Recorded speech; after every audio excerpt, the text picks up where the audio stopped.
From the first rotation, California will be our Palmer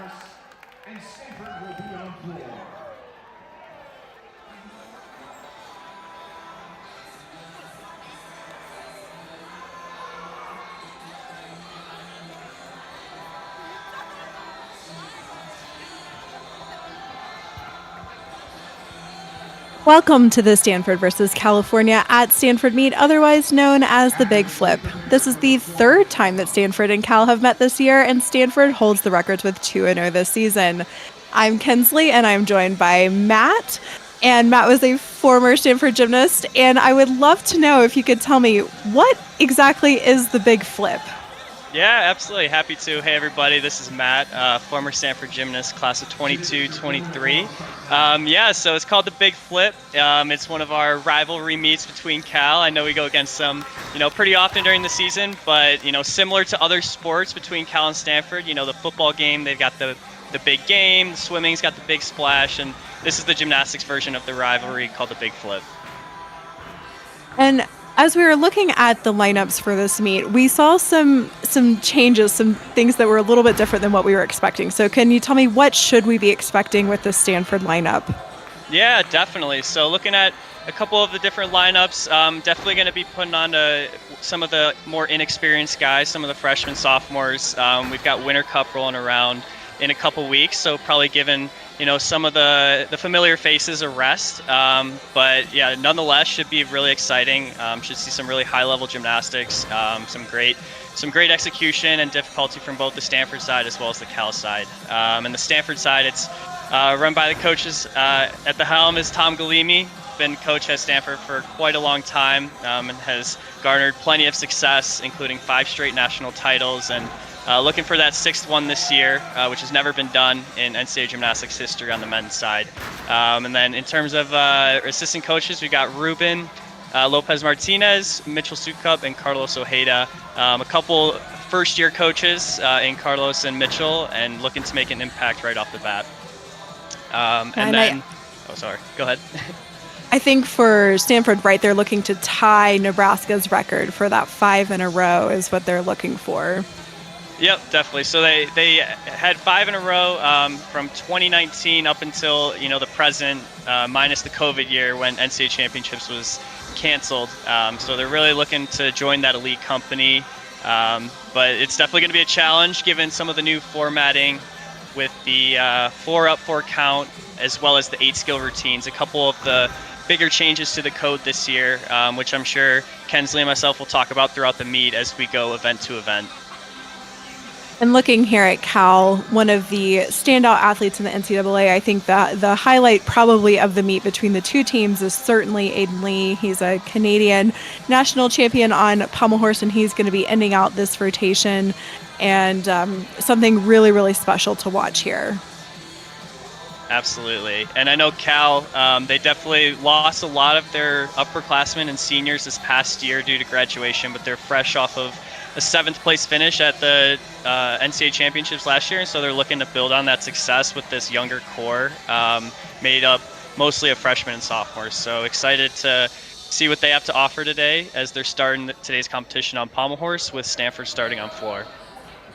And Cal is under the direction of head coach JT Okada, who is in his 8th season at Cal. They certainly had a banner season last year, finishing 7th at the NCAA Championships, which was their highest finish to date under the open-ended scoring system. And he is joined by assistant coach Carl Zine and Brian Del Castillo. And this is an interesting homecoming for Carl, as he used to be one of the Stanford coaches as well. Absolutely, yeah. Carl was one of the coaches during my freshman year back in 2019, and made the jump back to Cal, which is his alma mater, where he was actually a former gymnast on the Cal Bears.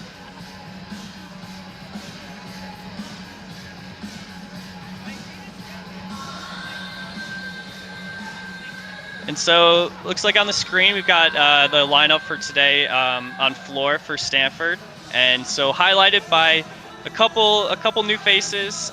We've got 3 freshmen in the lineup: Kai Uemura, Kira Mandava, and Cooper Kim, with the leadoff spot being Kyan J. Spencer, a junior on the team. So looking to start things off right off the bat as Kyan is in the corner getting ready to salute.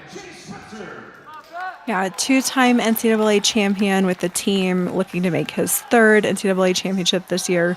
Certainly the oldest of the 4 competitors today. Starting out nice there with a punch double front with a small hop. Back with a similar skill, just in a pike position. Definitely. And Cayenne, he's really been improving a lot, particularly on the floor. He's got great air sense and often has really solid landings, trying to eliminate those small hops. Looks like a little bit of a error there. Was hoping to do a front layout there, but ended up doing a front tuck. But a good recovery. When you end up not being in the correct angle to punch for the correct skill, and you don't have enough height, how difficult is it for you to switch from that, going for the layout, to being like, oh no, I need to do a tuck?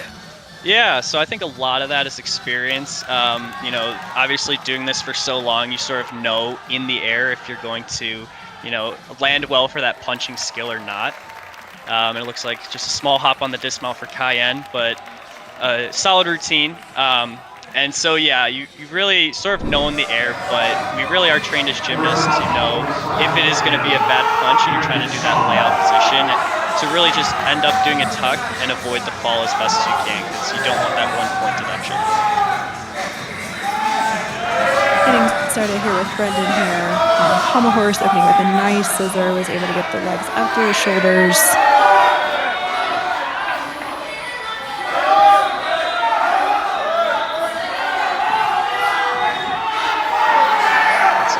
So far. Little mishap on the dismount. Not sure that he'll get credit there with needing coming all the way back down. Probably the coaches will talk to the judges to see if he'll need to redo that. Looks like he probably will. He's re-chalking his hands there. So this is a rule that came after 2012 when Kohei Uchimura missed his dismount at the 2012 Olympics, and it used to be you couldn't redo your dismount. Now athletes have that opportunity if they are unable to swing up to the handstand position. And the dismount he did there was just different than his intended dismount, so it'll lower his D score there, but he was able to successfully get up to that handstand position. Yep, definitely. And the main thing that the judges are looking for on that horse dismount is those legs. It should be a continuous flow all the way up to the handstand. If it goes up and then their legs come back down, that counts as a fall and no credit. So Brendan will take that 1-point deduction, but other than that, really solid start, really good rhythm and good flow throughout the other parts of the routine.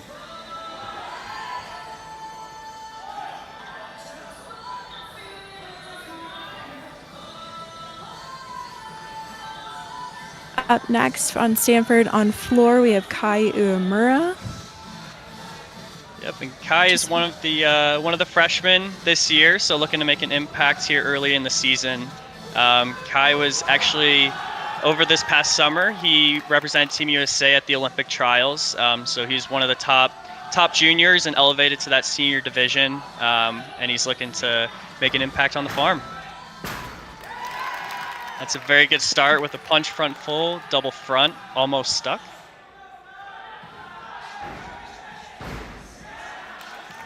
All right, just a little hop on the punch double front in the pikes position.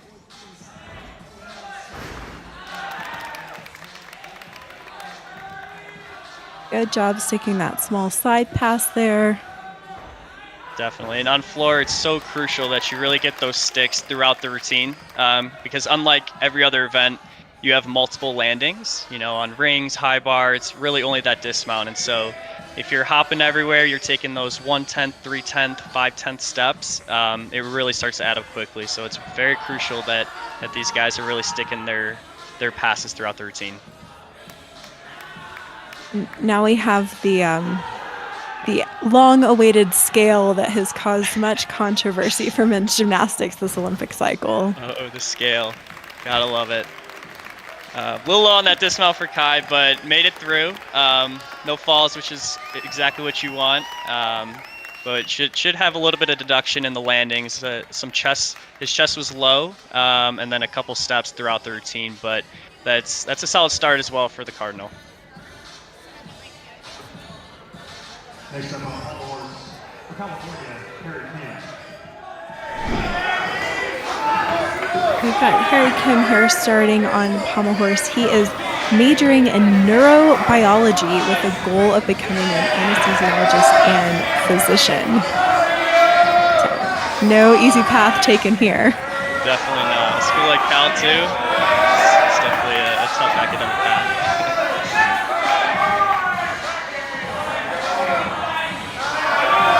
And there for his flop sequence.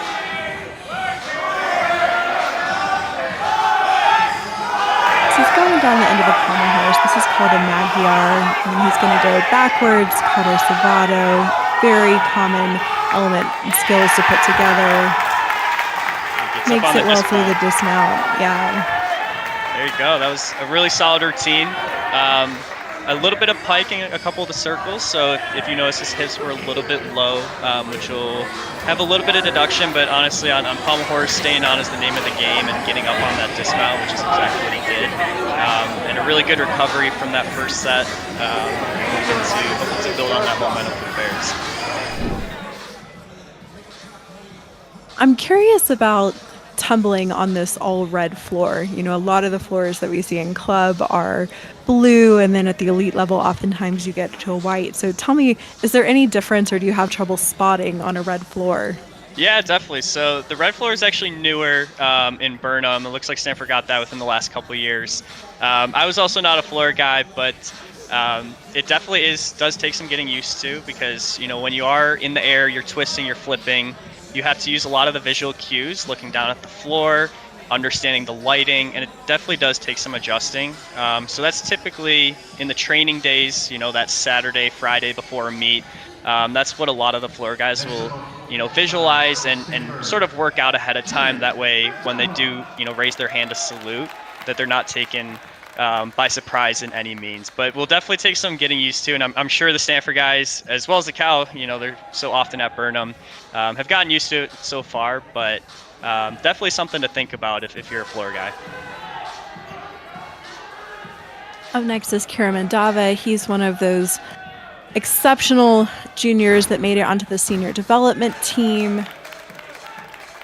Will be eligible for that next Olympics and looking to make his world not only in the NCAA realm, but also in the elite realm as well. Definitely. And Kieran was also him and Kai were the two juniors that compete at the Olympic trials ahead of their college career. So they definitely have a lot left in the tank for them, and hopefully through this next quad going through Stanford's program will give them a strong opportunity for consideration and for the LA Olympics. I think one of the things that's so interesting about Stanford is this is not their typical floor lineup. They're actually resting a lot of their top guys, which we mentioned at the top of the program. And that sounds so funny to say, because Kieran was a national champion in the all-around at the men's junior level. And but this is so wonderful for Stanford to be able to give their younger guys experience and not have to just rely on the veterans. Absolutely. Yeah, and it just shows the depth of Stanford's lineup. Looks like a little bit of a hop on that dismount for Kieran. Definitely a little hoppy throughout the routine, but probably shaking out some nerves for sure. But definitely made it through and moving on. But yeah, definitely going through, you know, with the depth on Stanford's team, making that lineup is so pivotal. And you may have been a top junior throughout high school, may have won all around, but once you get to that next level, competing against these other guys, it really becomes difficult to crack the lineup. Tyler is ranked in the top 15 on pommel horse. He's currently sitting at 13th with a season high of 13.85 right now. Would be a great score for Cal to bring in if he could replicate that. Made a good start there, but just clipped his legs on the pommel there. That's what they call it.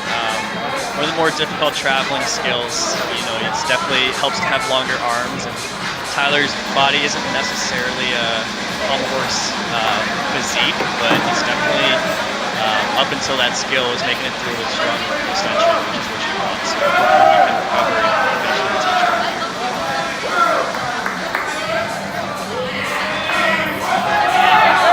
Interesting. Looks like he's choosing not to repeat the tongue fake.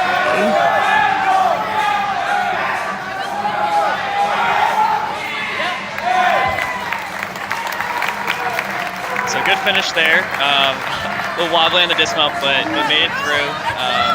Yeah, I'll be interested to see if they give him credit on that tongue fei. I would probably think no, but there is a chance.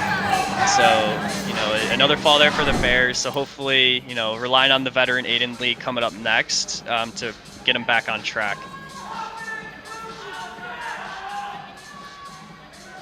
And one of those newer gymnasts here, Cooper Kim, who certainly made a splash on the junior team. He placed actually 4th on floor exercise at the Men's Developmental National Championships in 2024.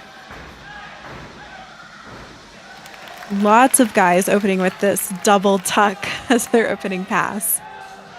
Definitely. Very high and difficult, get the connection bonus. And they've been executing very cleanly so far. Cooper's routine has been really solid. He's definitely one of those gymnasts that focuses on his execution. Whether or not he has the highest difficulty, he really focuses on not letting the judges take any deductions. And a good flare sequence there.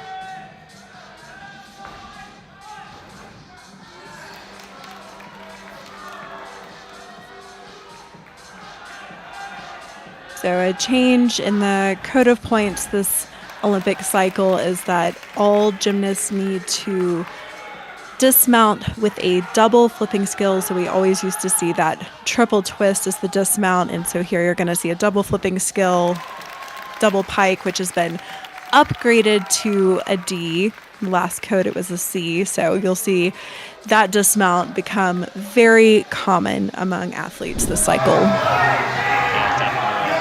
Solid routine there from Cooper. It looks like we've got Aiden Lee, 5th-year senior here on the horse, and this is the routine to watch. Very high in difficulty and very well executed. He's got a fantastic line and extension in a circle, which definitely stands out from the typical horse. Yeah, he's currently ranked 7th in the country with a high of 14.35 and an average of 14.1, and Cal could really use a 14 here. Sewn there, which is a very difficult move. We're sewn to one pommel straight into the blocks, which has upgraded this code and extremely difficult, but Aiden did it very well there.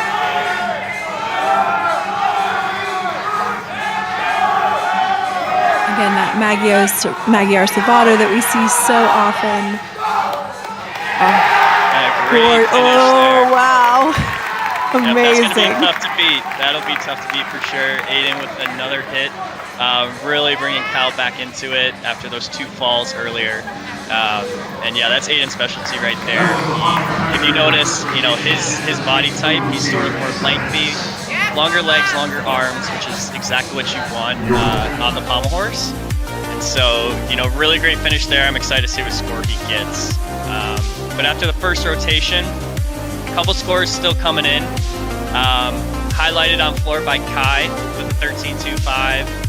Cayenne, our leadoff guy for Stanford, with a 13.05. And then Kieran followed with a 12.1. Still waiting to hear on Cooper's score. And then on Cal's side, we've got 11.25 from Brendan, a 12.9 from Harry, and a 12.3 from Tyler.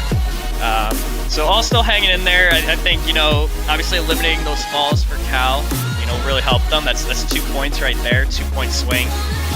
But Aiden's 14.15 for Cooper Kim. Really solid job for the freshman. I'm sure that's a career high for him. But yeah, he had really clean gymnastics. He limited the large dismounts and kept it to 1/10 steps, or he stuck it. So that's really why his score is elevated compared to the other Stanford guys. There's currently only 9 athletes in the NCAA who have broken that 14 mark on floor, and Cooper Kim just became number 10. There you go. Good start for Cooper there. And then Aiden Lee's score just came in with a 14.65 on horse. 14.65. Wow. And, yeah, I'd be very surprised if that was topped at all today. Fantastic, very well deserved routine, and very well deserved score. Really, you couldn't take too much on deduction, and he's starting from a 15.6, which is probably one of the highest starts in the NCAA. So he's going to be a name to watch out for in April at NCAA championships. I know horse is going to be a very, very competitive event at NCAA championships. There's a lot of talent, but Aiden will be right up there with the other guys. Looks like there may have been an inquiry on Cayenne's score, it just disappeared there for a little bit. So we will keep you updated as we have more information there. So Matt, I'm curious, what do you think about the new format of teams not having to go head to head? So previously, both teams would have to compete at floor at the same time, and it would go Cal, then Stanford on floor back to back. And now they're competing, as the old system was, on different events. What is your perspective on that?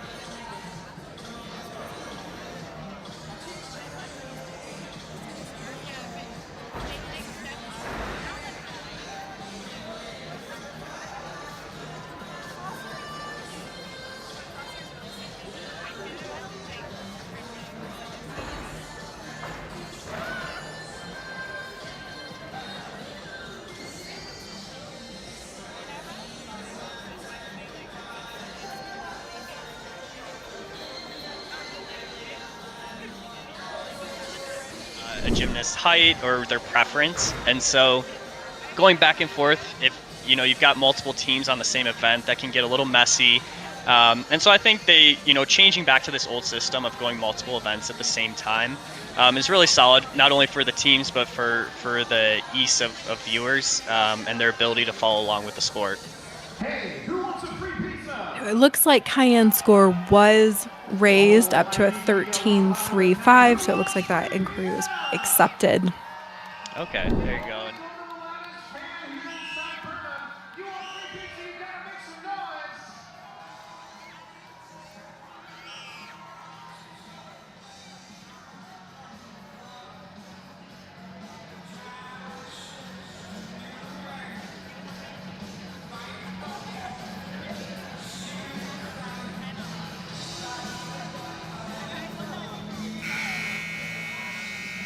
Judges, you now have control of your events.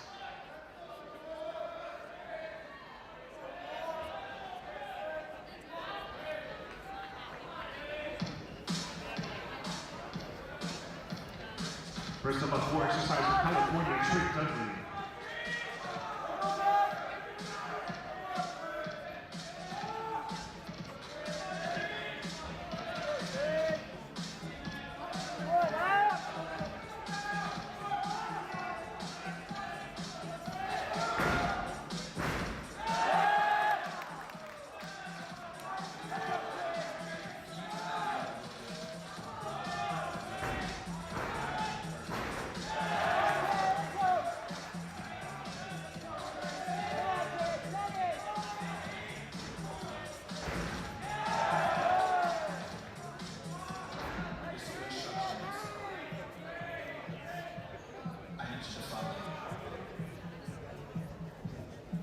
When I say red light, I need you to stop.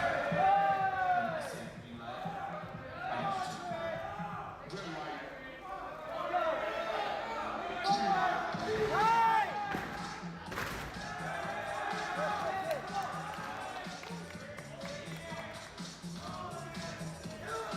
Scale, a little bit wobbly there. But yeah, that was implemented in the code this year. So now it's a requirement to do that scale position at some point in the routine. A little low on that landing. But yeah, so I don't know. Personal preference, I'm not a huge fan of it. I'm sure other people may have something different to say, but yeah, that's you'll see a lot more of that in men's gymnastics for the next couple of years, both in college as well as on the international stage. I would say at minimum, the scale offers opportunity for comedy, which I think is always good for the sport. Oh, definitely. But I do think most of the gymnasts I've spoken to are not a fan.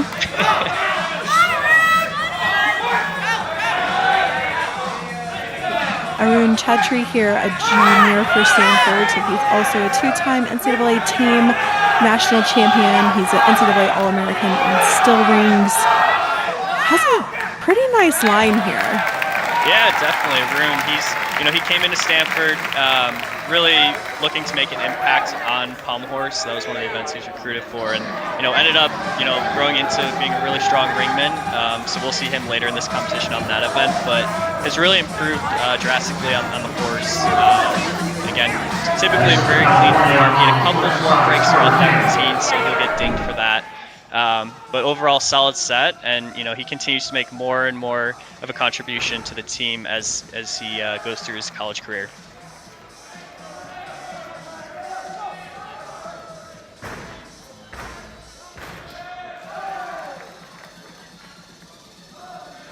So Carter Kim here on floor. Floor is one of the few events that the men can actually earn bonus on here in high bar.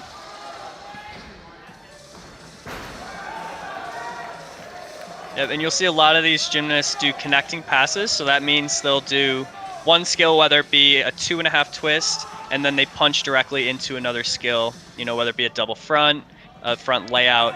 And that's really to gain that difficulty and get those extra bonus tenths. It's much more worth it to connect them, as well as it shortens the timing of the routine compared to doing them all just one at a time. Because in this new code, the gymnast only has 70 seconds to complete its floor routine. And a nice solid finish there. Almost got the stick. So yeah, they have 70 seconds to complete it, so they really want to pack as much difficulty as they can in those 70 seconds. And so by connecting those, it ups the difficulty, and it really helps with the flow of the routine as well.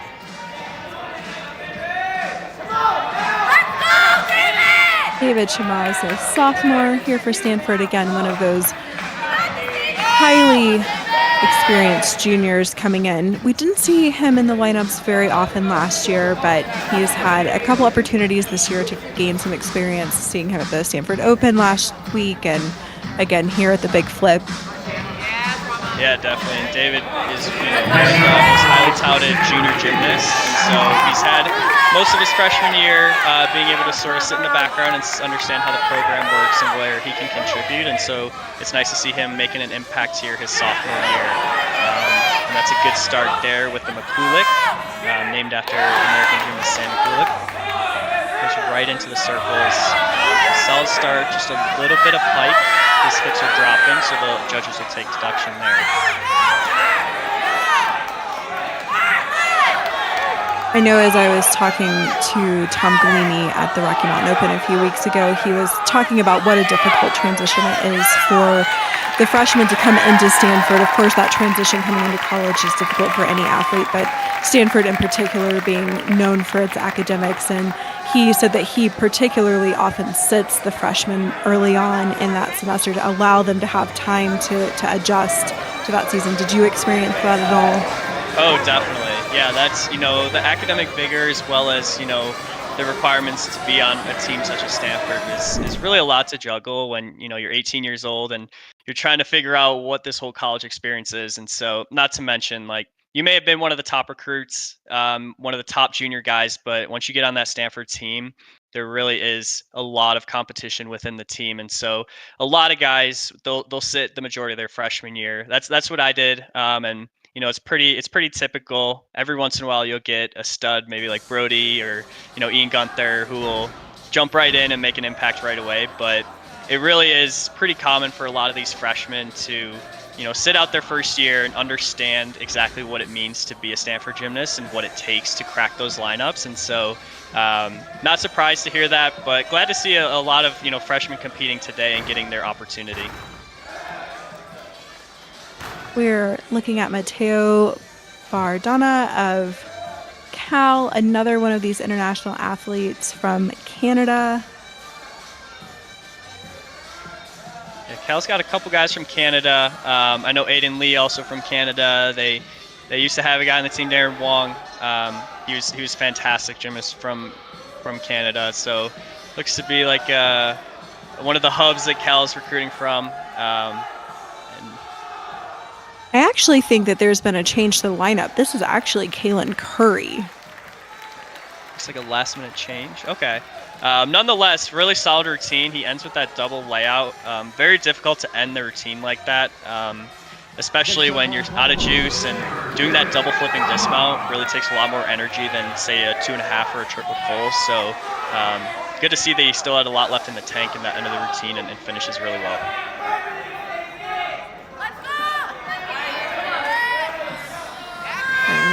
When athletes are looking to do these opening scissors skill, what you're really looking for is you want to see their their toe up way past their shoulders. I think Kieran, with his long legs, it's very easy to see that extension. Definitely, and Kieran's got one of those body types for pommel horse as well. You can see it in his extension, being able to reach across the horse effortlessly. A little bit of skew on that Magyar Savato, meaning he's not quite square with the horse when he's moving down. You can see him sort of turning to one side or the other. Same issue that we saw earlier. He's not going to get credit for that dismount. He's going to have to redo it, so he'll take the 1 point fall deduction. And we'll see if he tries to do his regular dismount or maybe go for an upgrade. Sometimes when athletes get this opportunity to go again without having done just a full pommel horse routine, they'll go for a little bit of extra bonus there. Definitely. And when you repeat this dismount, it's definitely, tough as a gymnast to make it through your entire routine and then fall in the last skill. Kieran finished well there. But it's really important that, if you fall right before the dismount, that you really take your 30 seconds that you're allotted, take a deep breath, recover, because what you don't want is fall multiple times on the same skill. That's when the 2, 3, 4 points swings can really happen. And so it's really important to recover in those 30 seconds and make sure that you do the dismount correctly and don't take any more deduction.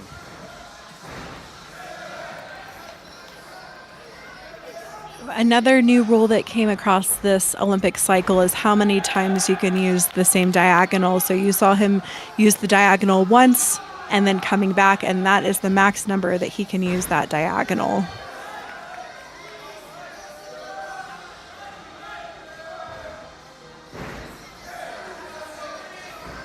Good stick there down the side with a double full. Not the highest difficulty, but hey, if you're sticking a double full consistently, you're not taking any deduction. That's just as good as doing a higher difficulty skill and taking those 1 or 3 10 steps.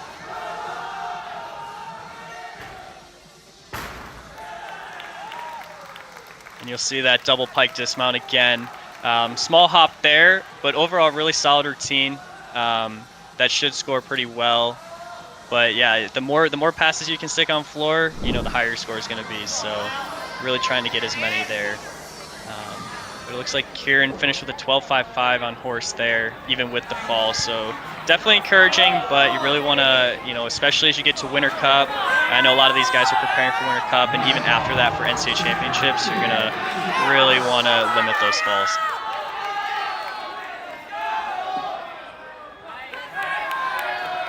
Ooh, a leaning to open from Ian Lasik-Ellis. Yeah, but Ian's one of those veterans on the team, current senior. He was a former teammate of mine. Goes right into the Buznari. A very action-packed routine here, and done flawlessly so far. Ian is definitely one of those workhorses. He's definitely had a long journey getting to this point his senior year. Dealt with a couple injuries, pretty massive injuries, and so limiting himself to horse and high bar right now. But nonetheless, he's making a huge impact on the team. And Wow. great finish there with the upgraded dismount. That's going to score well. I'd be surprised if it got to as high as Aiden Lee, but still, that's exactly what you want from your anchor on horse, and coming from a veteran like Ian, that's exactly what you're asking for. So good performance on him. Yeah, those handstand elements that we saw, that leaning to open, that's sort of handstand, and then the Buznari, the traveling handstand, those are things that we really don't see unless we're in like a pommel horse final at a world championship or an Olympic Games, if that tells you how much difficulty he has packed in there. But aside from his performance, I just wanted to point out that Asher Hong and Taylor Burkhart were going crazy in the background, and I just feel like that they have to be the best cheerleaders in the world, and it must feel so good to have them screaming for you as you're going. Oh, definitely. Both of those guys were former teammates of mine as well, and I know both of them are fantastic teammates, not only while they're competing gymnastics, but being the ultimate hype man. And, Taylor and Ash, they bring a lot of energy to the team. Even with that, during that 4th and 5th event lulls, they really bring it. And so they're making, a huge impact through their scores and their gymnastics, but probably even a bigger impact when they are on the sidelines cheering on those teammates. And that's one of the reasons that Taylor is, one of the captains for this year on the team, and he can really bring that that non-tangible stuff that you don't see in a lot of the younger guys. And so really setting that example is exactly what you want out of any successful team. And just notice here that Cal and Stanford were almost dead even this round. So Stanford with a 52.9, Cal with a 52.8. So keeping things really close. I think it's possible that we actually see a swing this next rotation as Cal's going to head to vault. Vault's a bit higher scoring, even though Stanford is excellent on still rings. So we may actually see a shift in the standings here coming up. Yeah, definitely. So tight score after 2 events for sure. Looks like some of those falls have been the difference so far, but it's really good to see a competitive meet between the Bay Area rivals. But looking ahead to this next event, we've got Stanford on rings, Cal on vault. A couple routines to watch for. Obviously on rings is Mark Verlaga. This dude, he's got one of the strongest in the NCAA for sure. He's got massive strength. He goes Azarian to straight planche, Azarian Maltese, which those are the kind of skills that you only see in Olympic finals typically. And so doing that at the NCAA level is really impressive. So watch out for that. He'll be anchoring the rings lineup. And then on Cal, Kalen Curry. So Cal has really, really improved lately on their vault. A lot of cause 1.5, so 2.5 twists off the table. A very difficult vault for the NCAA, but a lot of Cal guys doing that now, and so it's good to see them up in their difficulty. Yeah, absolutely. I'm really looking forward to Kalen's vault. I find him to be exceptional here, and really looking forward to seeing what he's gonna produce. And something to note, compared to last year for scoring wise, particularly on vault. So all of the vaults this year compared to last year have been downgraded by 0.4. So that cause 1.5 that I was mentioning, that's the 2.5 twists off the table. Last year that was valued at a 15.2 start. This year it's a 14.8. So you might see lower scores from the judges. Doesn't necessarily mean it was a worse routine than.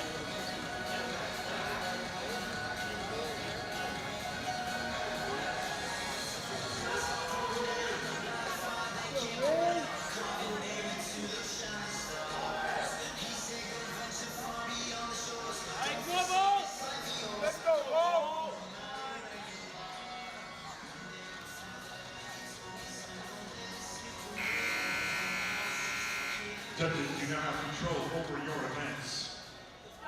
Rotation number 3, Stanford on Still Rings, California on vaults.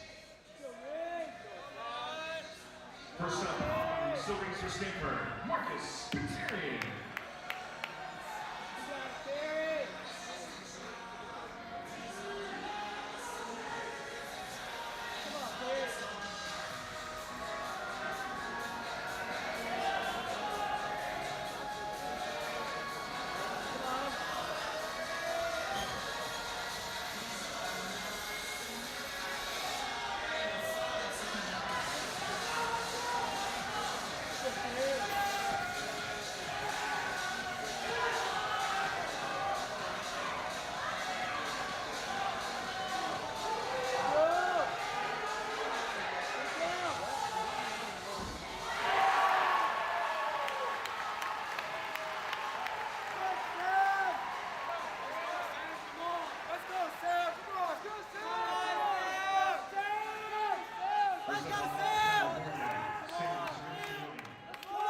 Skills, what the triple back is worth is what he is going to get credit for his dismount as well. It's almost like a double bonus there. Yep, so you'll be seeing a lot more difficult routines at the end of these sets. A lot of triple backs, a lot of layout double doubles off of rings, high bar, because they're really it's sort of a 2-for-1. You're getting that F or G dismount, and then you're getting the extra added tenths onto the element group. So they're really going to be pushing those big dismounts. But that was a solid start for Cal and Vault as well with the cause full. Not the most difficult, so that'll start at a 14.4, but nonetheless well executed, so should score well.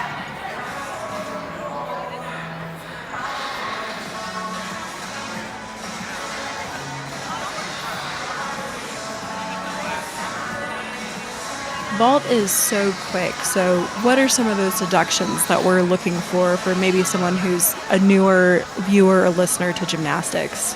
Yeah, definitely. So a couple of things to look out for on vault. You definitely have to pay attention or you'll miss it. So first and foremost, you really want to go for that stick. You want to eliminate the big step or the big hop on the landing. So that's the first thing the judges will look for. And then if you notice the 2 white lines on the matting, once the camera cuts to vault again, so that is inbounds versus out of bounds. And so the gymnasts, when they land their vault, they want to land with both feet on the inside. If they're landing outside, the judges, they'll wave a yellow flag and it'll be a neutral deduction outside of the line. So first and foremost, you want that stick. Second, you want to stay straight on the vault. And then the third thing that the judges are looking for is that pre-flight onto the vault. So when the gymnast runs, jumps on the springboard, and launches himself on the vault, oftentimes their legs might split, and that's an area where the judges can take deduction. And so those are the main things that judges usually look for, assuming that their eye can catch it, because it does go very quickly.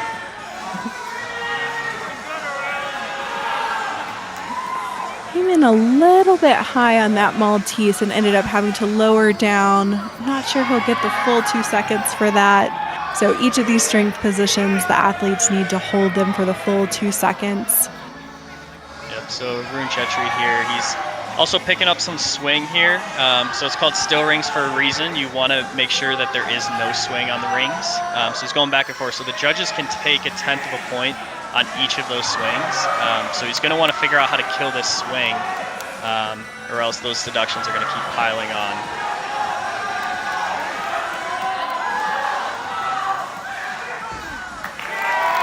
When you're already swinging, what is that best way to rein that in and get them to calm down a bit? So it's a tough thing to do for sure. So the main way that you can do that is when you're in the handstand, is when you time your bail. So when you fall from the handstand into your next skill, you want to time it so that the rings will stop swinging and you can still complete your skill. It is a very tricky thing to do, and oftentimes, sometimes you'll even see at the top international competitions, guys picking up swings. So tough to do, but if you can, definitely what you want to kill the swing. And just saw from Kalen Curry a stick on vault. With the I think he was pretty upset about that. Nah, he's super hyped there. That's gonna score very well. Not the most difficult, so again, that's the cause full starting at a 14.4. But he got the stick, so that's the main thing. Like I said, that the judges are looking for. A tad sideways, but hey, anytime you stick on vault, no matter what vault you're doing, that's gonna get the team hyped.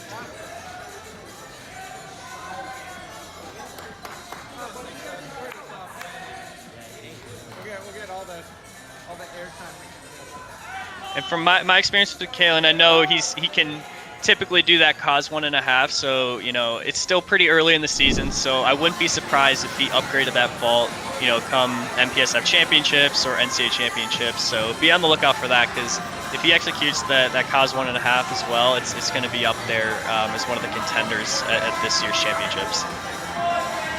Up next on Still Rings, we have Xander Hong.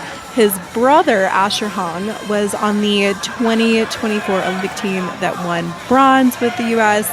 His brother is also a master at the Still Rings. He currently has the highest score in the nation right now with a 14.85. So Xander is certainly a legacy. He's a freshman here at Stanford, and looking to see what he can put up on Still Rings. Yeah, definitely. The Hong family is for sure meant to be gymnasts. They've got that perfect gymnast body type for Still Rings and the all-around as well. Starting out strong nice there. Cross with there. Cross.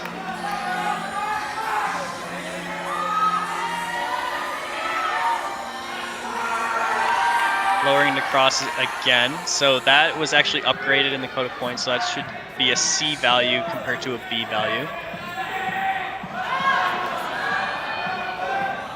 I love the swinging elements on rings. I know it's supposed to be the Still Rings, but that Yamawaki that we just saw, that's the tuck position, I just think it's such a cool and beautiful skill.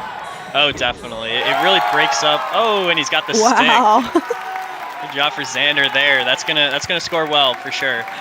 And you could see his brother right above the score sheet over there going crazy. Yeah, definitely. I'm pretty sure that was his NCAA debut, so glad to see he started out strong with the stick. Yeah, when I talked to Tom Galimi about Xander, he said they're going to focus on 4 events for him this year. He's, of course, an exceptional all-arounder, but for his freshman season, we'll focus on 4 events. Oh, wow. Nice. A handspring double front from Theo there from Cal.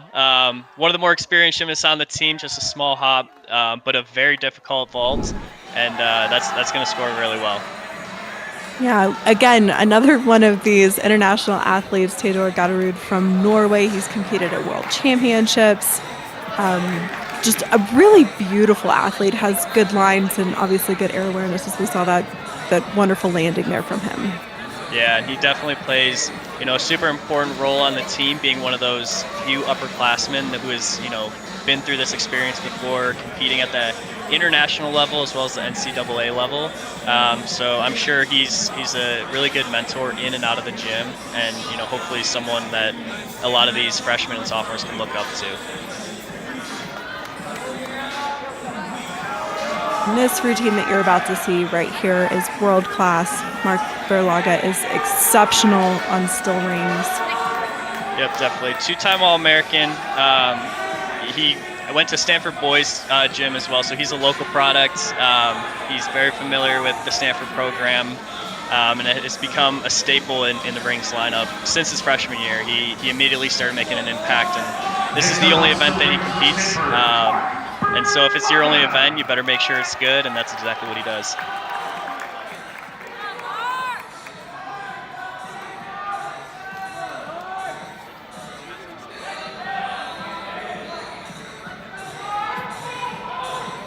So we see him taking a long time here, is that he's adjusting his grip, really trying to make sure he's steady and not having that false grip. Yep, and so having that grip when you're doing skills like this in a Zeri Maltese is super important. If your grip lets up a little bit and you slip, then you're not even going to be able to complete the skill. And starting out your routine like that, oh wow, that's a fantastic uprise invert.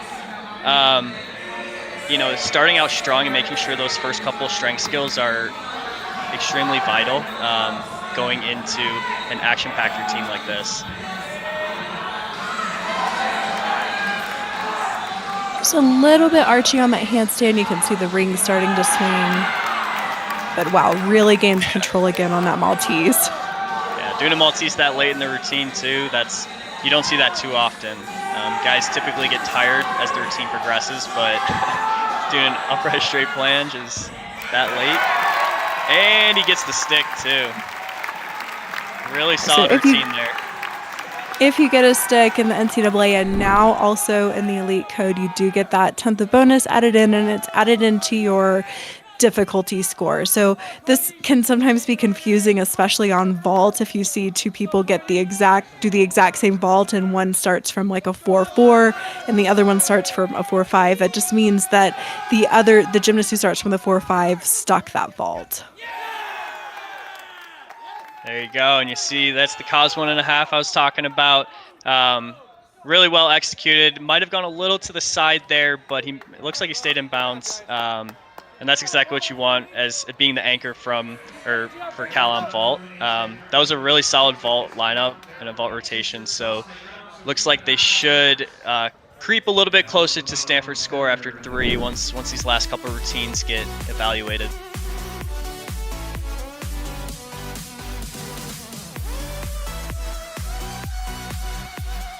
And so you'll notice with the vault scores currently on Cal's side, so Kalen, he stuck his vault, got a 13.7, and Theo, the gymnast after him, he didn't stick it, but he still scored higher. And so that's because the handspring double front is valued at 4/10 higher than the cause full. And so the way to think about it is he pretty much has 4/10 to work with, and he can have 4/10 in deduction and still score the same. So that's why there really is that emphasis on building difficult routines that you can execute well. Score in for Mark Berlaga, 13.750. That's the highest score of the Stanford lineup. Just waiting on that final score from Carter Kim. It's like a 13.85. Yep.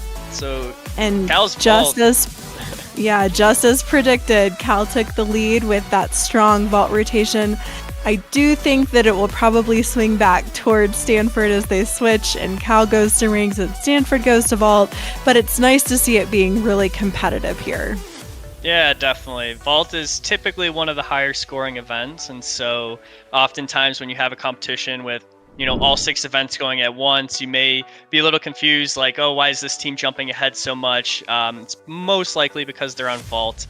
You see those high 13s, 14s even, which show up really high. So that's why looking at the scores, typically you pretty much have to wait till the event's concluded. But no, good to see that we've got a close competition between Stanford and Cal so far. So looking at this next lineup for vault, it sort of looks like what Tom Galimi has done in choosing this lineup is to have one really strong veteran in each lineup and then using 3 newcomers. So Brandon Nguyen is going to be the veteran here. Certainly someone that we've seen on the national stage before. He's just qualified to Winter Cup, where the Winter National team will be selected, and certainly an outstanding athlete. Yeah, definitely. Brandon brings a huge presence to the program. He does really, really powerful gymnastics, so you'll see him on vault, parallel bars, and high bar. His high bar is fantastic. Got a lot of high flying releases, but more importantly, he's a really quiet leader and leads by example.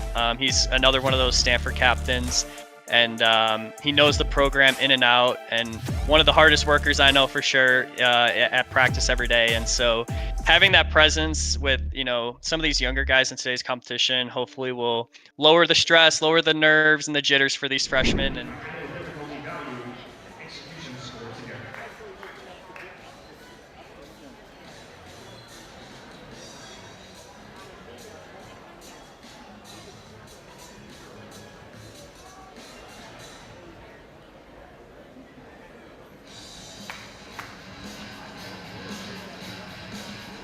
That's always a real treat when we get to see it. It does look like he's resting today, but if you watch any of the future meets broadcast by Virtius and get to see Stanford, that is certainly a vault to watch out for. yeah, so he does what they call a risei guang, which is a round-off entry with 2 backflips and a full twist, which is definitely the hardest vault out in the world. He competed it at the Paris Olympics this past summer, and scored incredibly and helped propel the Team USA to.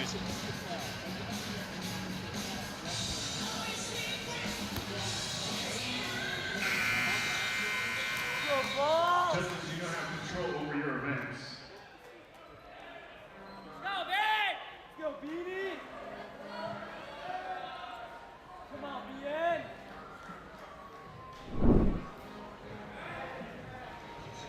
California will start on rings. First competitor, Jackson Winslow Mitchell.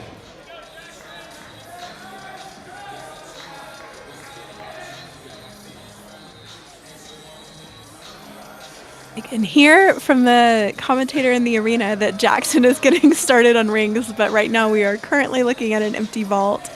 A little bit about Jackson, though, is he comes from a family of athletes. His mother was an athlete in track and field. He has cousins who played basketball at Baylor and Texas A&M and in all other places.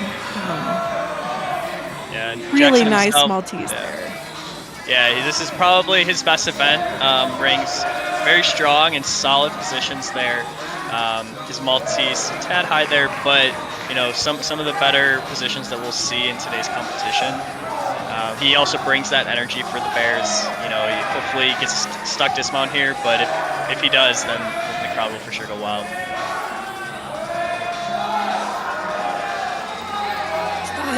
Hiked version of that swinging skill called a Jonasson. Oh, it got the stick. And he gets the stick. There you go.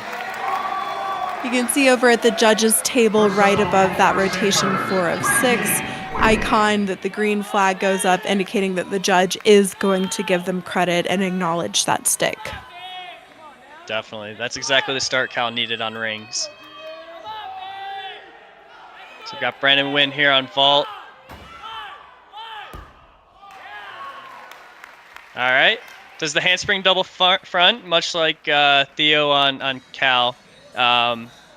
Little low on the landing there, so the judges will definitely take deduction there. You know, you want your knees to be at that 90-degree angle, and so if it's any more than that, then it's prone to deduction. So stayed on his feet, which is what you want, and saved himself from that 1-point deduction.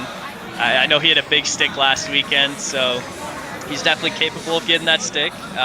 Didn't happen today, but nonetheless stayed on his feet and had a strong start for the Cardinal on vault.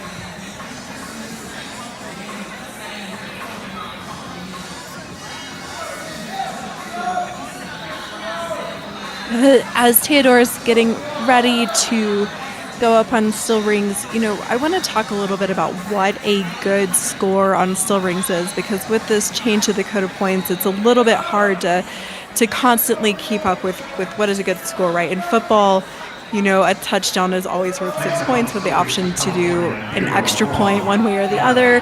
And with our sport, with gymnastics, the code of point changes, so you don't necessarily know what a good score is each time. So right now, if you want to be in the top 10 in the country by average, you're looking at a 13.6. So that's kind of what an exceptional score looks like. About an average score is around a 13 to high 12s, which is really different than a lot of the good scores that we've seen in the past. Definitely, and all of that attributes to the shorter routines on all the events across the board. So, you know, last year a good score might have been in the 14s, but you were competing 10 skills. Now you're only competing 8 skills. So the difficulty is going to be a little bit lower, and so, you know, even if it is a lower score, it doesn't necessarily mean it's worse off. Theo's got a good routine cooking here.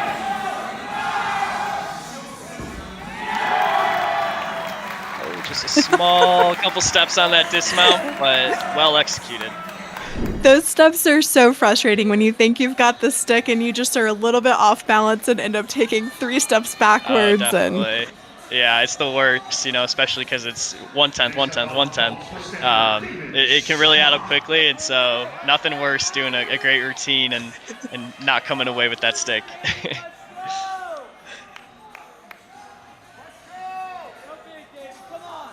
So we've got David here again for the Stanford Cardinal. Should be doing a similar vault to Brandon Wynn. Got the handspring double front, and he sits it down. Yeah, he just tucked his feet really soon off the top of the table. Didn't really allow for that pop that he needed to get that full rotation over. Yeah, and that's exactly what you don't want to do, because if you tuck your legs a little early on the table, 1, you're going to get the deduction for that pre-flight entry, and 2, it eliminates the height, making you a little more prone to falling, which is what happened. And so I know David's had a little bit of struggles on that event in the last couple competitions, so hopefully he can get it back on track before Winter Cup. You saw on vault where they were getting ready to change the springboard, and they were actually putting the cushion that goes all the way around it. So can you tell people what type of vault does that indicate is coming next? So the next vault will probably be Yuchenko entry. So instead of that round-off entry onto the table, you're actually going to do the round-off entry before the springboard, and then once you launch yourself off the springboard, it'll be in the backwards motion. So definitely one of the more intricate kinds of vaults, and typically can be done a little bit more cleanly. So it'll be interesting to see exactly what vault is done, but a very unique way of entry, but nonetheless, I think it's fantastic. I never did those entry vaults. I thought that they were terrifying. I only did like front handspring or cause entry vaults, because doing the round off onto the board just scared the daylights out of me. Oh, definitely. It's always a weird feeling having to launch yourself onto a table that you can't even see. So that's probably why they're not as common as you might see as that round-off entry. But we've got Kieran doing that Yuchenko. Yeah, hopefully it works.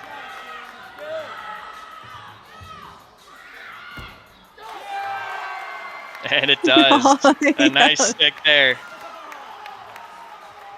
Yep, so had the Yuchenko double full with the stick. That's big for the freshman there, and way to stop the bleeding after that fall on vault from the previous gymnast. So good to see the stick, and oftentimes you'll see a lot of those guys doing the Yuchenko vaults. It might be a little bit easier for them to twist because when you're doing a round off vault, you're coming into the vault a little sideways, and so it's a little bit unnatural. But that Yuchenko, even though you're hitting and you're not able to see the table on your way on the pre-flight, once you launch yourself off the table, it's you can still twist as if you're like on floor in that XY coordinates. So definitely a little bit easier once you're in the air, but a very intricate pre-flight, and Kieran did it great, so should score well there. Looks like we're finally seeing Matteo Bardana, so he was originally listed in that floor lineup and ended up being substituted out for Kalen Curry. Solid cross to start.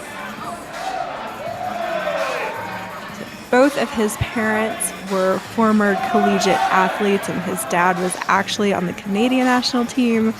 He's another one of these Cal guys hoping to get into med school and become a surgeon. So I think that they must just sit around practice on their downtime and like have anatomy cards or something. Yeah, they're studying in between events.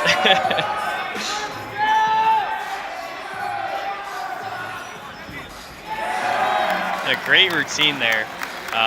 Really well executed. Not going to take a lot off on his strength. He did the cross, a couple crosses in the routine, and typically not going to have as much deduction there. So he did it well, solid swing, and just a small step on the dismount. And here we've got Cooper Kim also doing a Yuchenko entry. Wow, it just floated. Yeah, that was very well executed. Just a small step there forward, but that's going to score really well. It'll probably score close to Kieran's. Even though Kieran had the stick, I think Cooper was a little bit cleaner in the air, and so should bode pretty well for the Cardinal. Yeah, I completely agree with you. Just the amount of time he had off of the table and his body line was just so straight, and the pointed toes, and Kieran had a little bit of bent form even though he got the stick. So I imagine they'll score very similarly. It looks like Jackson Mitchell highlighting the Cal Bears on rings. You see how much that stick, you see how long of a way the stick goes. He got that stick and ended up being the highest on the event for the Bears. So good to see that, coupled with some really, really good strength moves from him.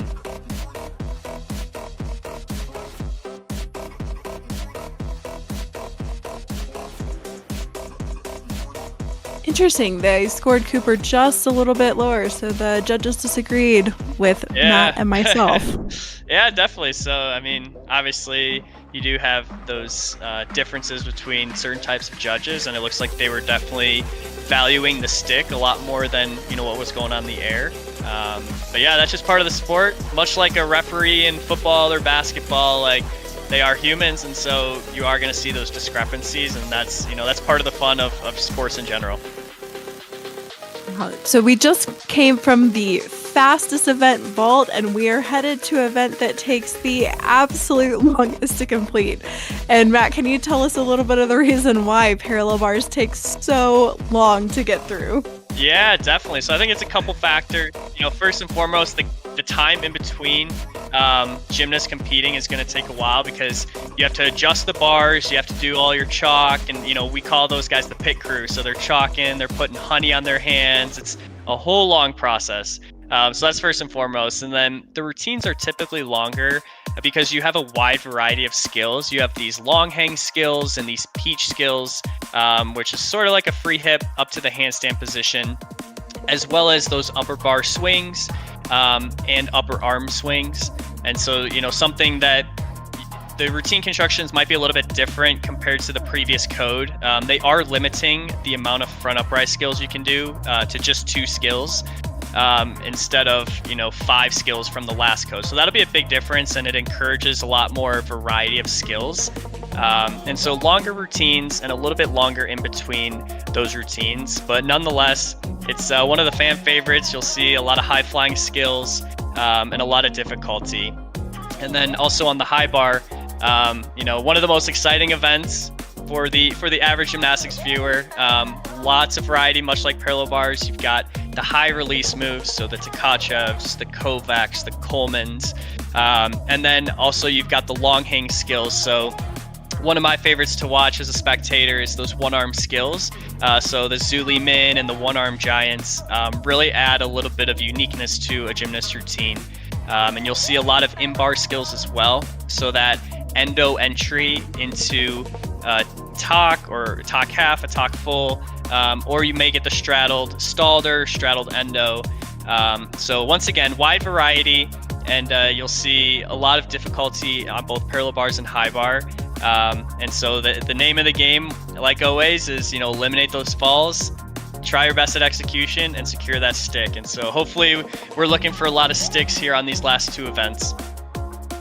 Absolutely. And as I mentioned at the top of the show, there's a couple of events that get connection bonus. High bar is one of those, so we will try and point that out for you when connection bonus happens. But one of the way that you'll see connection bonus happen is when you have two flight elements connected together. Specifically, if you have one's C, like a C plus a D, that would get a 10th of connection bonus, or a D plus a D. And like I mentioned, we'll try and highlight that for you when we see it on the screen.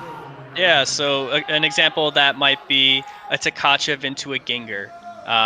So that'll get that extra 10th bonus, and so that's part of the reason that you really want to get those connections so you can upgrade that difficulty. What do you think about the Ginger being upgraded to a D? I think it's a little bit generous, honestly. I think a Ginger is one of the easier release moves on high bar. A little bit difficulty for Ian starting there on parallel bars. Ian giving us a little bit of a different type of show today. Exactly.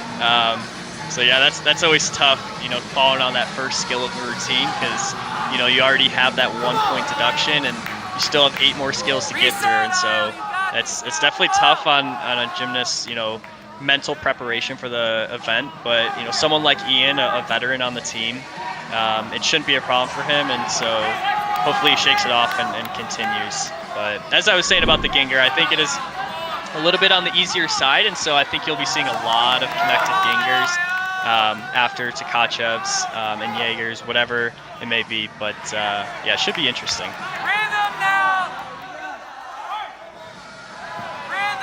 A nice recovery there from Ian, repeating that mount. Little bit of muscle on that Hamna skill, so that'll be probably a 1 to 3/10 deduction. It's a decent rhythm on the Makoots. Yeah, on that Makoots where you go to 1 bar and then back down to 2, so there should be no pauses there through the entire skill, which is what makes it so difficult. And a good finish there from Ian. Way to bring it back after that tough start. But yeah, that's a very difficult routine, and as the season progresses and as he works on that consistency, that'll be a high scoring event for him.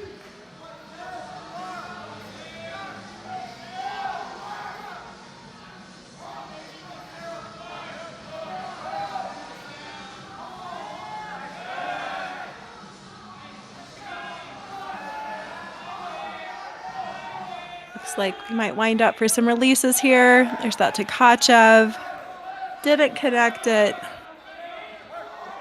Goes right into German Giants, so that's exactly what he's doing right now. Little mistake on the bar there. So he was meant to go on the other side of the bar to complete the skill, but he still should get credit for those German Giants. And a good finish. Yeah, German Giants they're becoming more popular, and as someone who may not follow gymnastics very closely, that might look a little bit painful on the shoulders, and trust me, it is. So you definitely need that shoulder flexibility, and you have to keep that momentum going in a circle so you can complete the skill. So a little bit of a hiccup there, but overall the routine was solid nonetheless.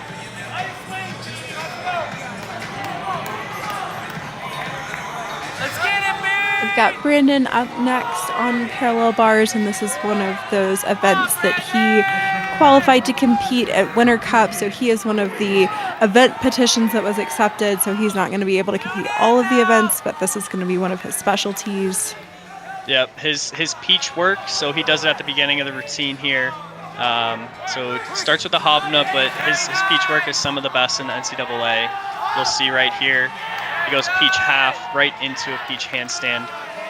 Beautiful. Very well executed.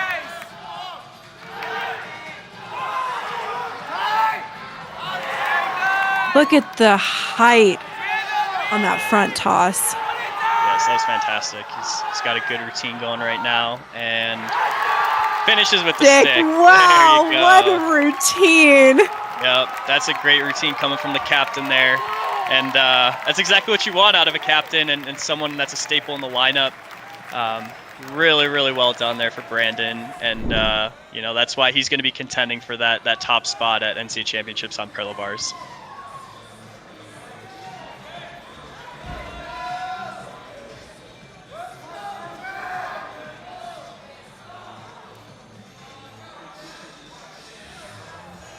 So up next on high bar, we've got Jackson Mitchell, and Jackson is definitely one of the more built gymnasts and more muscular gymnasts, and so sometimes there's definitely pros and cons to that. So for instance, that's why his range strength is really, really well done well.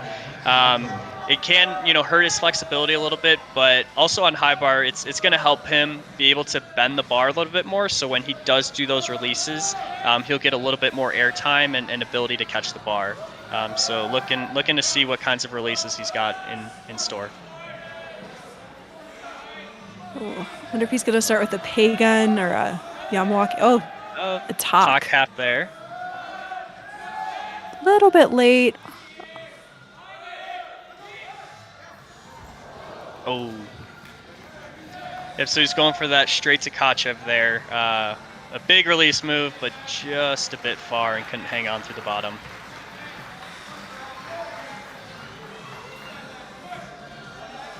He popped right up, but he does have the option to stay down for a little bit of time, readjust his grips so that the timer doesn't start for him to remount high bar until he's standing back up.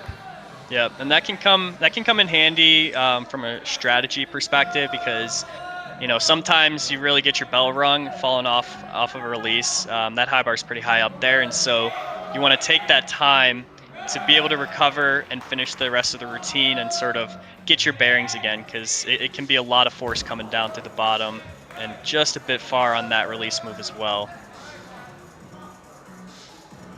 I did just see that Brandon Nguyen's score just came in a 14.1. So Yep. a really good score for him. Yeah, that's a great score, and honestly, he's been doing that very consistently this year as well. So that's an even better sign for Stanford. Stanford is typically a very strong parallel bars routine or a team, and so having that consistent low to mid 14 routine right at the beginning of the lineup is exactly what you want. And there's that Zoli Min. Nice, going right into the pirouette on one arm. Winding up for that dismount. All right, and a great finish by Jackson there. Honestly, a really difficult routine. And so, once he eliminates those falls on the releases and gets going there with consistency, that's going to be a strong contender as well. Next up on parallel bars from Stanford, David Shama here. So we're seeing a lot of interesting and different mounts here from the Stanford team. A lot of people just go for that Hanma or whip it, and they're using some different skills here. Yeah, definitely. Starting on that one bar, the Cardinals they're really known for starting their routines like that.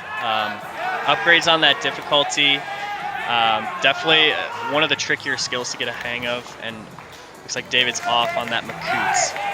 Is that from the legacy of Brody Malone? Brody Malone has his own skill in the Dakota points now that starts from that one bar entry. So I think that's part of it for sure. So a little bit of a funny story.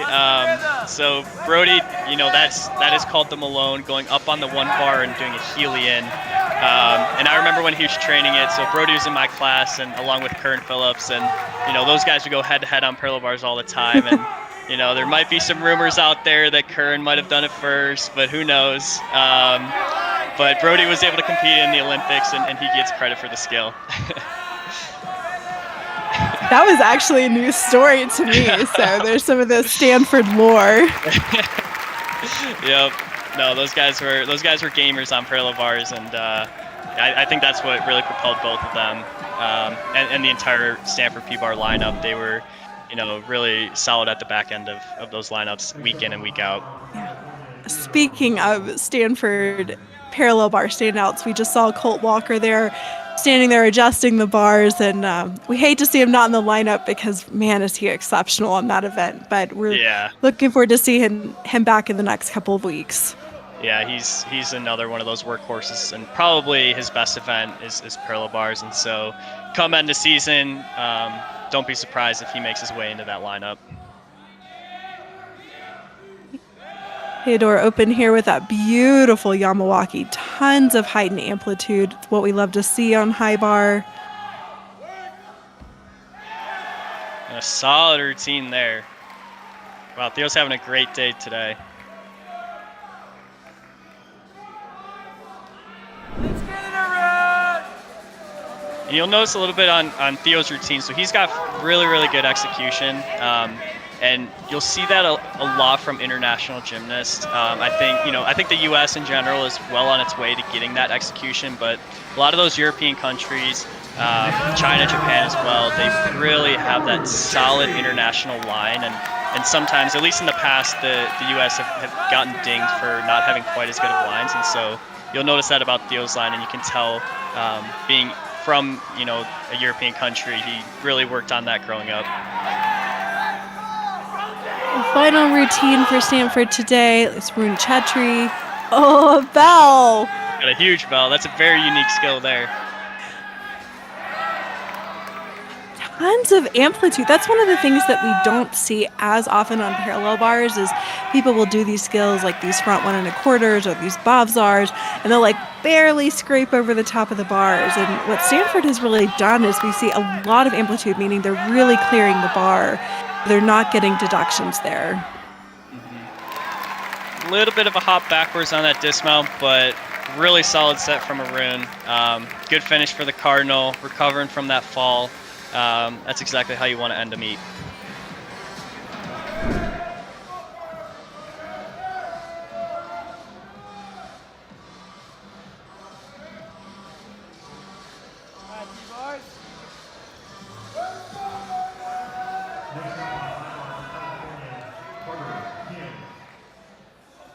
So Carter's our final competitor of today's competition. Looking to bring the house down on this final event and end on a positive note.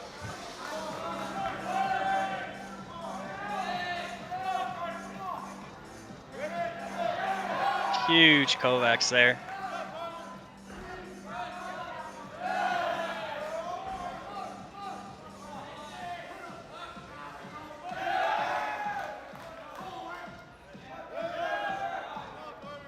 Oh, Weiler. Don't see that too often. He's got the flying I guess it was a clear giant hip, yeah. Yeah. Solid routine there for Carter. That'll definitely score well. He's got some unique elements, and he's got a really high-flying Kovacs there, so definitely a crowd pleaser. I hyped all of the opportunities for bonus on high bar, and we didn't see any of them. So hopefully Stanford will give us some bonus opportunities in their high bar lineup. Yeah, hoping so. You really want to stack that difficulty.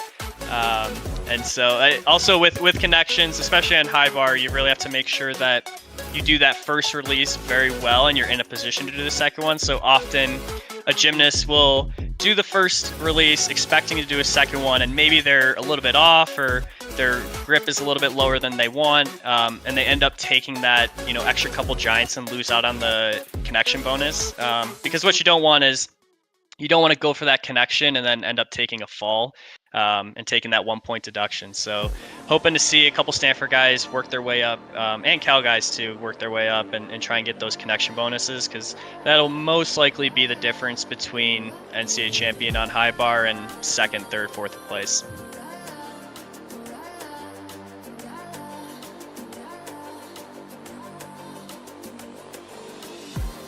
So we're just waiting on that final score on high bar, but regardless, Stanford has pulled out a very big lead on Cal, even without having their top guys in the lineup. So really impressive performance so far with one final rotation to go.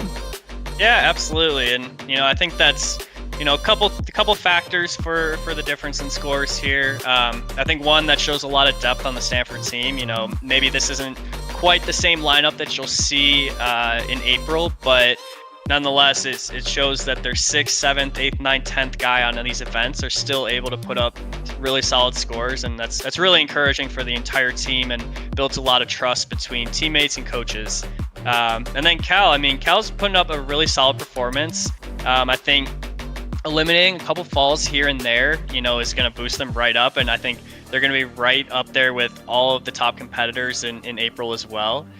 So I think, focusing on consistency, I think they've got a really solid amount of difficulty, and honestly, a lot of their execution is great as well. So it'll be really interesting to see how they progress past Winter Cup, and once judging gets a little bit tighter and the stakes get a little bit higher.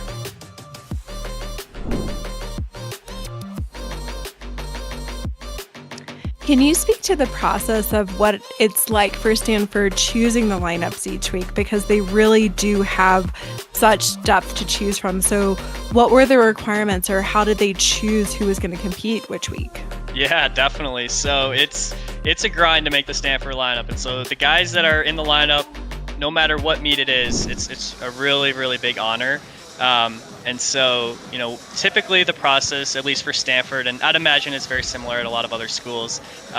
So we typically do an inter squad or a practice competition on Wednesday before the meet.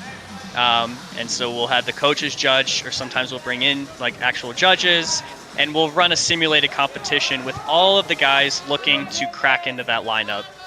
And then, based on that one shot, we divvy up the scores, we see difficulty. That's typically how we choose the lineup, and obviously there's some caveats to that. Sometimes experience will help some of the older guys crack that lineup, or sometimes Tom will want to see some of the younger guys get a shot as well, and so it depends the situation.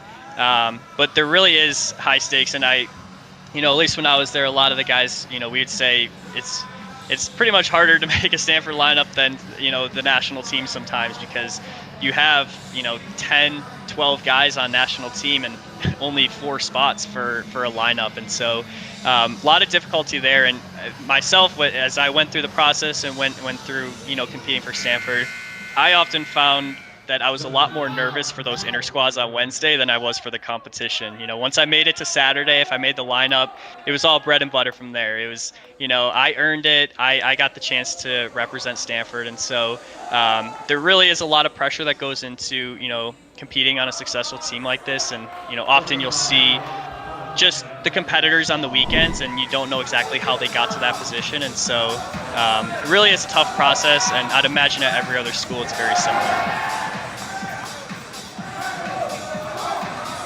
Brendan Strom here for Cal on parallel bars. Suarez there.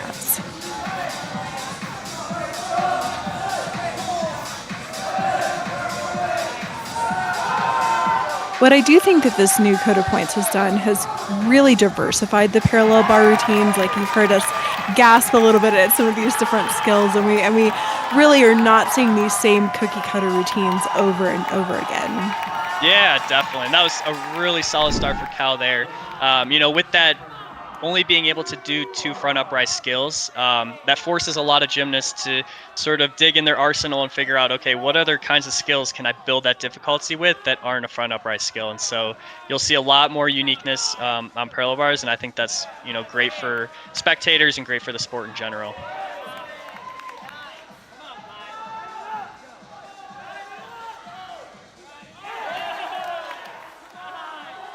Nice talk full there. One of the more difficult in-bar skills, right into a talk half.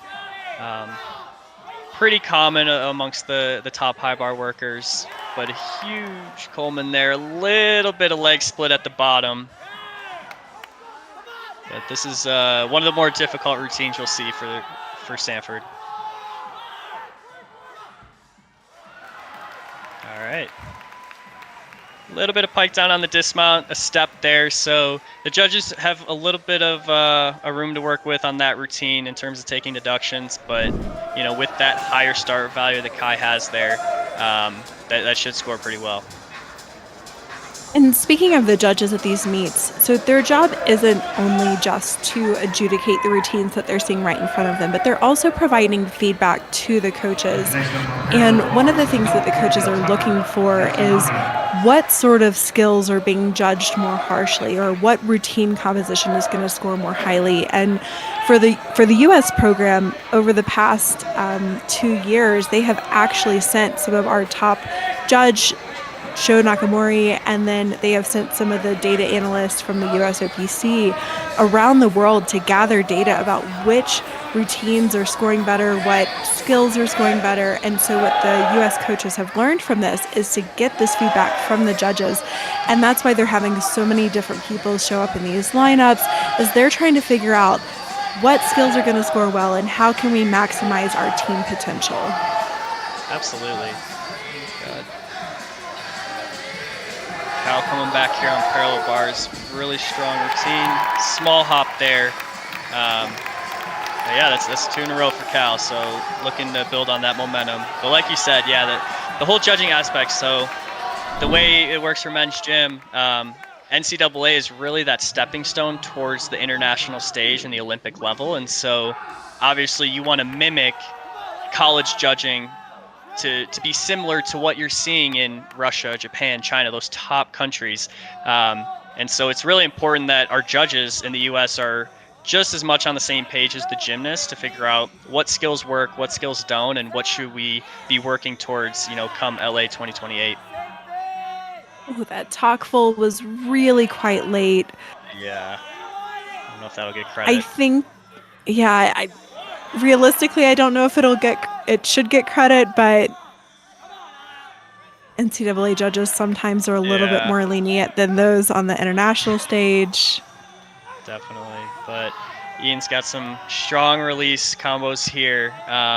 So again, building that difficulty, we'll have a little bit of, error in terms of execution, but once again, finishes with the stick and a great recovery. Just legs glued together. You rarely see gymnasts land like that. Yeah, that's a true stick right there. Didn't have any form errors in the air, and then lands directly in the stick position. So, chest wasn't low, and that's a true stick right there.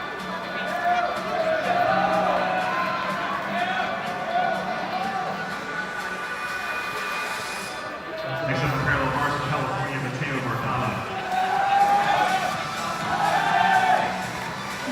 Peach to open, that's that under bar skill, like that little basket under the bar. I don't really know why it's called a peach. Do you? To be honest, I don't. I've always called it a peach, and everyone I know has called it. I'd be surprised if it was named after someone, though. And a good finish there from Mateo. I was talking with Sam Oldham, who's a British Olympian, and was on a podcast with him, and I forgot what he was telling me that they call it. They don't call it a peach on the British side, and he was making fun of Americans for calling it a peach. So, well, it definitely sounds like an American thing. So.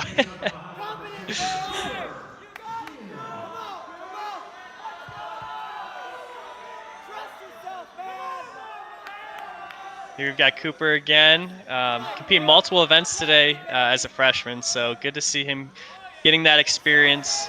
A really, really good line here so far.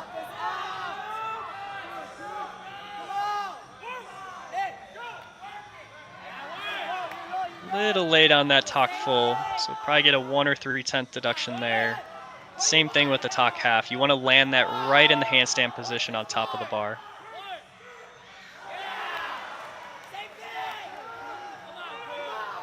And they have actually changed the angles of what is considered late now. So again, just all sorts of new things to look for in this code of points. Yeah, definitely. I think they're a little bit more lenient on angles. They used to be super strict within that 15-degree angle, and pretty much every single person would at least get 1/10 on those quads, those revolcos, those talks.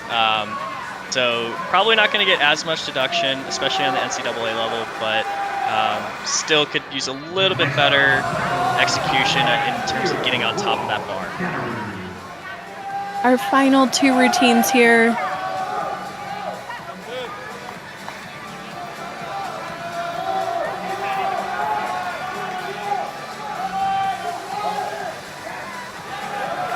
Very interesting mount there.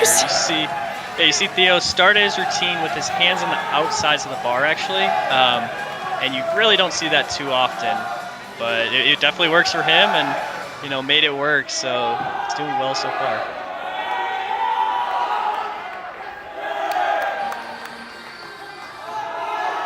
Good on the front 1 1/4.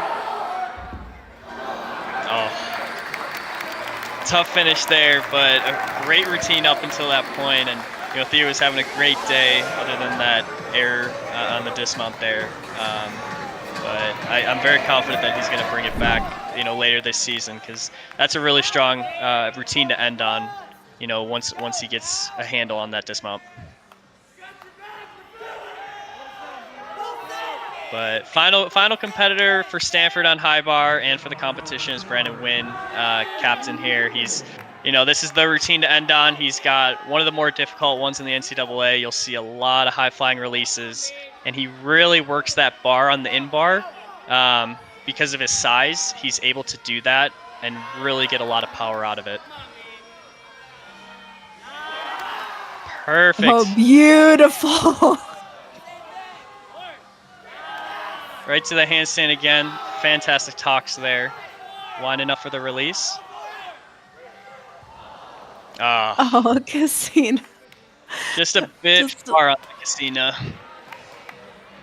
But, Casino is, one of the most difficult releases on high bar, and doing it at the NCAA level is a high risk, high reward move.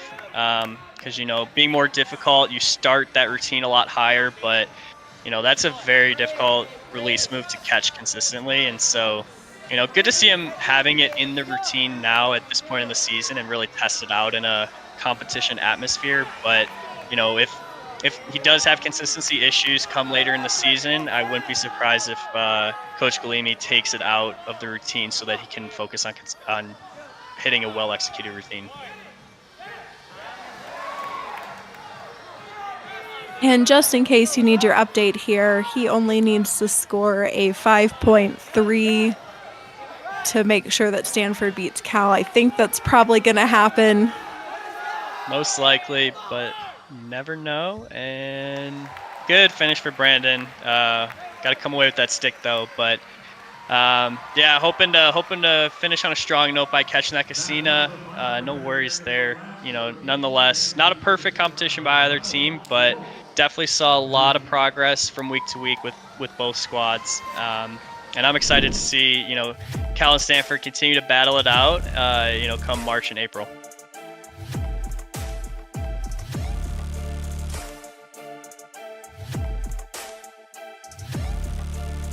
So it looks like Cal's final score is in. We're still waiting on that last routine from Brandon.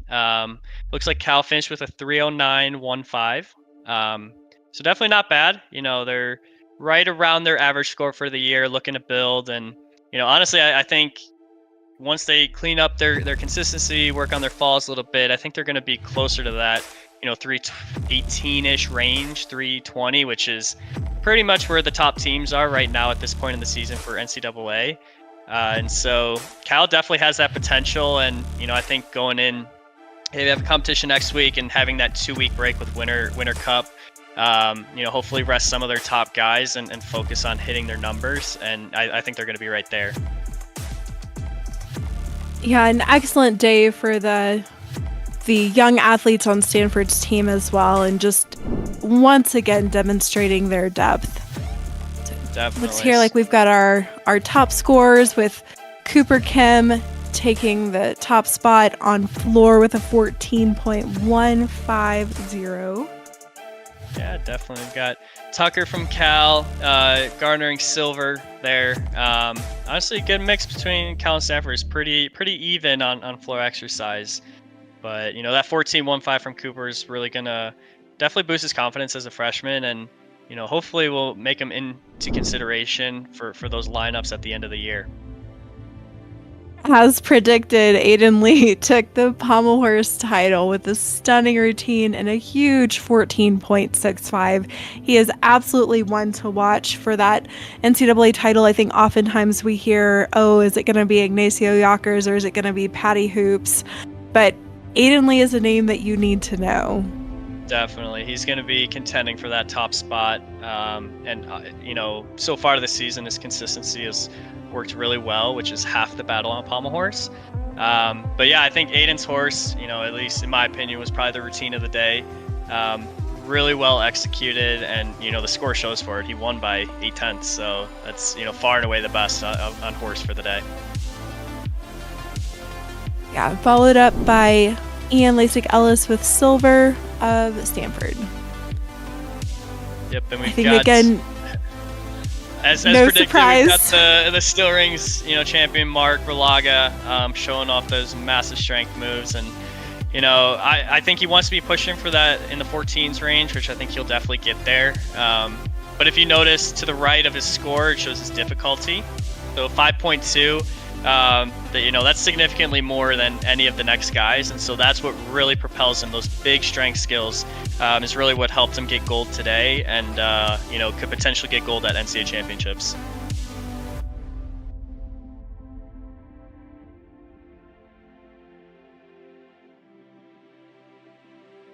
But it's also good to see Marcus getting silver there as a freshman, coming back from Stanford Open to this meet, sticking that triple back on rings was definitely great for to be a crowd pleaser. well, Kieran Mandava getting his first event title of his career on vault with a huge 13.9. We'd love to see maybe him work to crack that 14 barrier, but wow, wonderful for him today. And second and third place taken by Cal athletes Carter Kim and Theodore Gatterud. Yeah, definitely good to see him just edge out Carter for that top spot. He starts from a 14.4 and gets a 13.9. That's about as good execution as you can get on vault. Maybe a 10th here or there, but good to see Kieran working on that execution, and we'll see if he ups that difficulty as he tries to crack the lineup for postseason.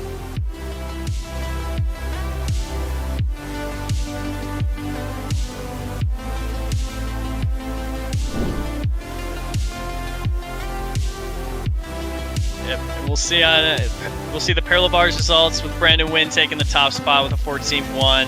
His peach work was exactly where he wanted to be. Has a huge dismount, so definitely garnering that top spot. And Arun Chetri close behind him with a 13.75. I think having that bell in there at the beginning of the routine is something you won't see too often. So as judges, I think they're willing to reward that, and that's exactly what they did. With Brendan Strom taking that third spot for Cal. Cal definitely, middle of the lineup, got a couple mid-13s. That's right where you want to be at this point in the season, and I think that's only going to get higher as the consistency improves and we get later into the season.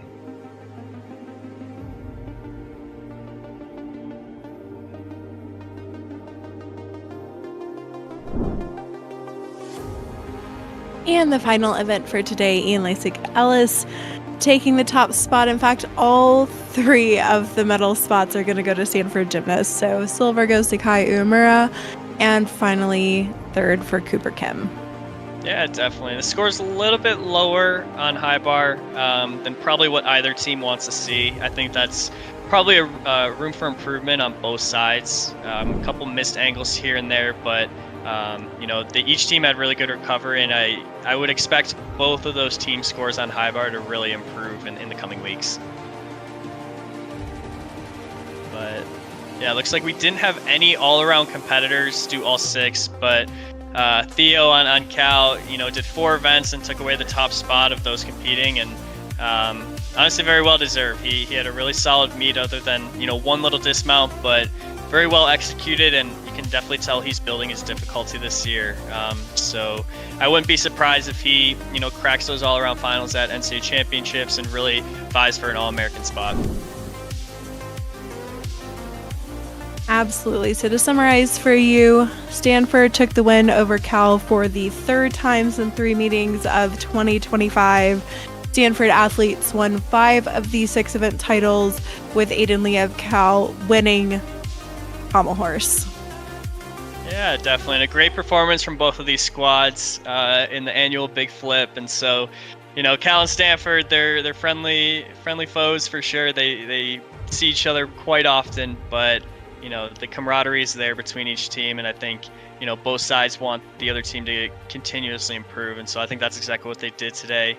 And I'm sure they're excited to get back into the gym and focus on those small improvements from week to week, and I'm excited for what's in store for both teams in the coming weeks.